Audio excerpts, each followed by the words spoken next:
What's up, Santa Margarita? On today's episode of Eagle TV 2.0, we have a special mental health segment, a look at the hottest new virtual reality technology, and later an NFL update. Stay tuned because it all starts right now.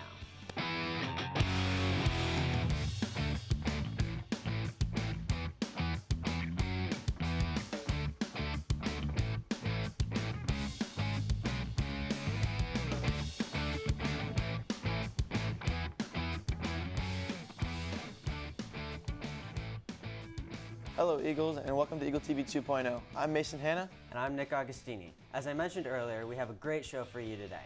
And to get it started, let's take a look back at yesterday's presidential inauguration. The inauguration of Joe Biden as the 46th President of the United States took place yesterday, January 20th. This marks the commencement of the 4-year term of Joe Biden as President and Kamala Harris as Vice President. In Biden's first day in office, he already plans to set new restrictions in response to COVID-19, including a mask mandate on federal property, restrictions on home evictions, pausing student loan payments, and a push for the passage of a $1.9 trillion COVID-19 relief legislative package. Additionally, Biden is bringing the U.S. back to the Paris Climate Agreement, as well as ending the so-called Muslim ban on travel and immigration to the U.S. from countries like Syria and Iran. Yeah, that's really good news. But hey Nick, have you ever tried virtual reality? I have not, but I have heard of the PS4 technology that was previous. How about you? I mean, I've tried it once with my brother, and it was pretty fun. We played a little Star Wars, I was getting crazy in there. But our boy Brandon over here has a special review of the Oculus, so let's check it out. What's up, Eagles? Today, I'm going to be discussing one of this year's most popular holiday gifts, the Oculus Quest. The Oculus Quest is so-called the technology of the future, which allows anyone who puts a VR headset on to go anywhere or do anything they could virtually imagine. In 2020, VR in general has had a huge year with one of the most popular games on VR headset, Beat Saber, going viral on platforms such as TikTok and YouTube. But before I give you some gameplay, I'm going to give you a basic overview of how the Oculus Quest works. The Oculus Quest is a unique VR headset because instead of consisting of a headset and two remotes, one for each hand that connect through a battery, the Oculus has a different approach which overall increases the quality and controllability of the VR headset. It uses two cameras, one located at both of the bottom corners of the headset, and these cameras are used to track the movement of the remotes through a unique LED light tracking method. Each remote has LED lights in it that only the Oculus can pick up, and these lights help tell where and in what direction the remotes are tilted. With this in mind, when using the Oculus, ideally try to block LED lights or reflective surfaces from the face of the Oculus, for they could risk damaging the cameras. This new and improved VR technology has a much smoother experience from past models. Now that you understand the basics of how the console works, let's talk about the actual gameplay of the Oculus Quest 2. Once you put on the headset, you are asked to first make an area around you, which prevents you from running into potential hazards. Finally, you can begin the full virtual reality experience. The App Store on the Oculus Quest has hundreds of games and experiences you can try out, ranging in price from free to up to $30. However, one of the most popular games on the Oculus Quest and all VR headsets is the previously mentioned Beat Saber. While playing Beat Saber, you are given two lightsabers and have the goal of slashing fast approaching blocks that each have a requested direction of slash and the color depending on which lightsaber color you are using. By the accuracy of blocks hit, the speed, angle, and follow-through hit for each block, the console is able to determine your overall score. There is a wide variety of difficulties, making it applicable to all people, from beginner to expert. It is a great game to play against friends because it's always a blast trying to see who can get the highest score on a certain song. Personally, one of my favorite songs on Beat Saber is to play Unlimited Power, which really manifests the overall VR experience. Beat Saber is just one of the hundreds of games on the Oculus Quest, and if you're ever given the chance to play Beat Saber or an Oculus Quest, I would 100% recommend doing so. I hope you enjoyed this segment, and back to the host in the studio. Thanks for that, Brandon. That looks so much fun, and I hope that I get to try out some of that new virtual reality technology soon. Yeah, virtual reality seems a really great way to unwind and relax. Have you actually seen that store in the mall with all the Oculus stuff?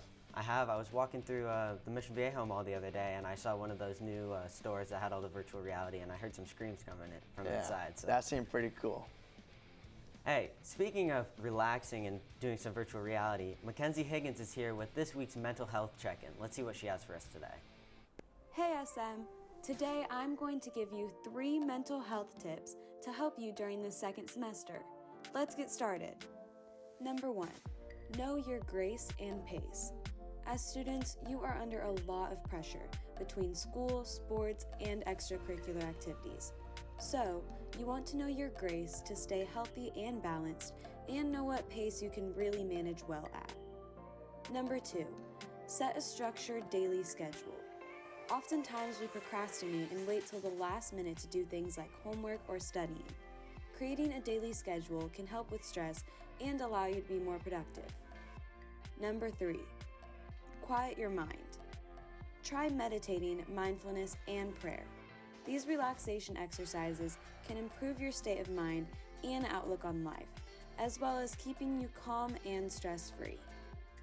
I hope you enjoyed these 3 mental health tips and make sure to try them during this semester.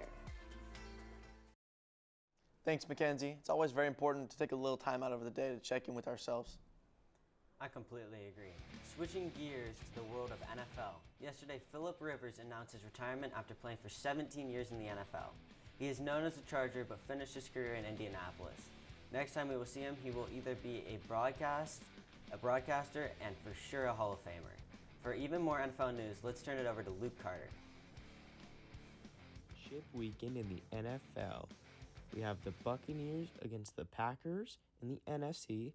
In the AFC, we'll see the Kansas City Chiefs and the Buffalo Bills go head-to-head for their spot in the Super Bowl. Starting off in the NFC, the 1-seed Packers will be hosting the Buccaneers. And on Sunday against the number 1 defense in the Rams, they just looked unstoppable.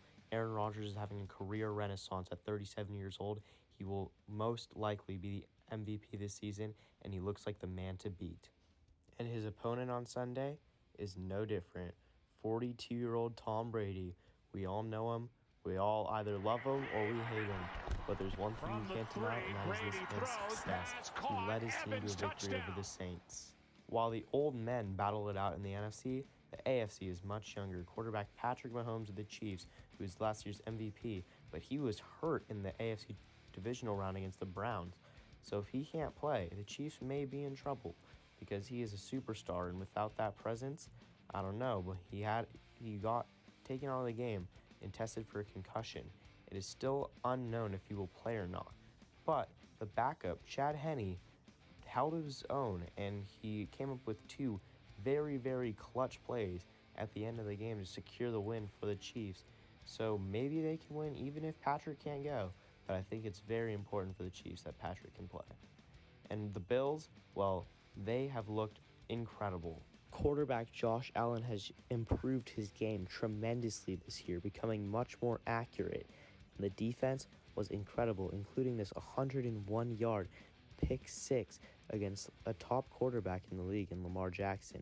If they can play like this on Sunday, I don't think they can be beat. My prediction is that in the NFC, the Packers will take the win. That offense just looks too unstoppable.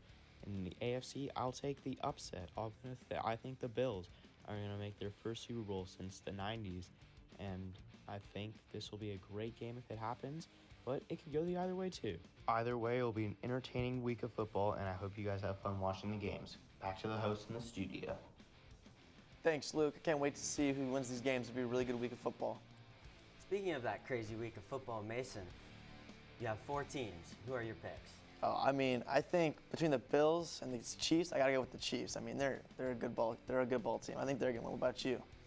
Well, I'm gonna have to disagree there. I think it's gonna be the Bills in the AFC and the Packers for a wild Super Bowl. I can agree with the Packers. I feel like they got that win against the Bucs. Well, Sam, that is all we have for you today. This has been Eagle TV 2.0. I'm Nick Augustini. I'm Mason Hanna. Have an amazing day, Santa Margarita.